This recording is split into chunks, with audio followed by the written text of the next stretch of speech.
दोस्तों नमस्कार। आपका हार्दिक स्वागत है आपके अपने चैनल लीगल आई में। यह अंधकार से प्रकाश की ओर चलने की व्यवस्था का चित्रण है। आज हम विचारों की उपयोगिता पर, दुरुपयोगिता पर विचार करें। एक विद्वान हुए जिनको एक विचार आया और उस विचार को उन्होंने कार्यान्वित किया और उसका इफेक्ट ये हुआ कि उन्होंने एक बम बनाया। उस बम को हिरोशिमा पे प्रयोग किया गया जापान में, और उसके विध्वंसकारी परिणामों के स्वरूप उस आदमी को इतनी ग्लानि हुई कि उसने आत्महत्या कर ली और ये महसूस हुआ कि मैंने ये आविष्कार गलत कर दिया। ये एक कारण था, लेकिन उसकी जो संरचना थी वो कालांतर से अब तक चली आ रही है और ये मानव समाज के लिए सबसे ज़्यादा खतरनाक पैरामीटर है, क्योंकि आज अणु परमाणु बम इस तरह से तैयार हो रहे हैं जैसे खेत में सब्जी उगाई जाती है। हर देश अपने यहाँ अपने को डेवलप करने में लगा हुआ है, ये जानते हुए भी कि इसका जो इफेक्ट है वो मानव जाति के लिए सबसे घातक है।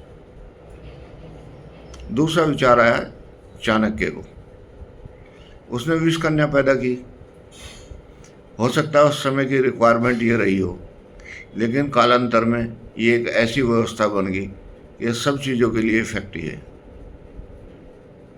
कोई कार्य ना होता हो उसमें विष कन्या का प्रयोग कर दो, वो हो जाता है, क्योंकि आदमी का चारित्रिक विकास जो है वो खत्म हो चुका, नैतिक पतन हो चुका है।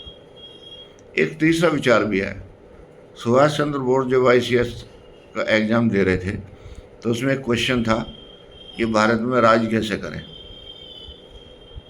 एक सिंपल विचार दिया उन्होंने, डिवाइड एंड रूल, फूट डालो और राज करो। आज पूरे वर्ल्ड में यही स्थिति है। विचार सुभाष चंद्र बोस ने दिया था, लेकिन उसका प्रयोग आज तक चल रहा है।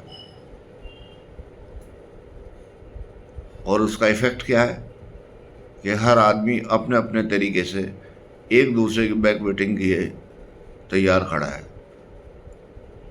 सामने कुछ है, पीछे कुछ है, वास्तविकता कुछ है, नैतिकता कुछ है।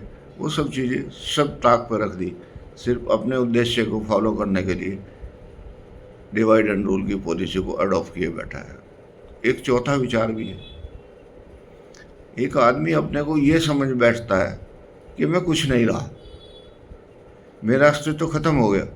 हालांकि हो सकता है अगले ही क्षण उसके लिए सूर्य का प्रकाश आने वाला हो, लेकिन उस अंधेरे से वो इतना घबरा जाता है कि वो आत्महत्या कर लेता है। और ये विचार भी वर्ल्ड में 10% तक आ चुका है। बच्चे छोटी सी प्रॉब्लम हो जाती है तो अपने को सुसाइडल अटैम्प्ट में झोंक देते हैं। इसकी आवश्यकता क्यों पड़ी? इसकी आवश्यकता इसलिए पड़ी कि नैतिक पतन हो गया, नैतिक जिम्मेदारी नहीं है, पारिवारिक संस्कार नहीं है। अगर ये सारी स्थिति हो जाए तो वो इन सब विचारों से मुक्त हो सकता है। लेकिन ये विचार मुक्त कैसे होंगे? उसके दिमाग में तो ये है कि मुझे तो एनी हाउ सफलता अचीव करनी, और उस तरीके से नहीं करनी जिस तरीके से प्रकृति ने उसका सम्मान दिया। हर चीज़ के लिए प्रकृति ने एक उसका पैरामीटर बनाया।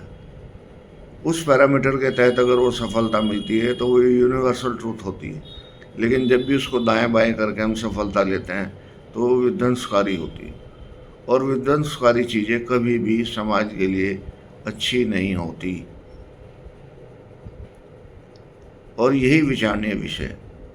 इसका मतलब ये हुआ कि कोई भी विचार अगर हमारे अंदर आता है और हम उसको अनैतिक रूप से क्रियान्वित करते हैं तो उसका इफेक्ट पूरे समाज पे जाता है, हमारे शरीर पे जाता है, हमारे मस्तिष्क पे जाता है, हमारे परिवार पे जाता है, हमारे समाज में जाता है।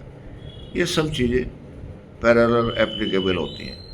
इसलिए हमें कभी भी गलत विचार नहीं सोचना चाहिए, अनैतिक कार्य नहीं करना चाहिए, अनैतिक तरीके से पदवृद्धि नहीं लेनी चाहिए।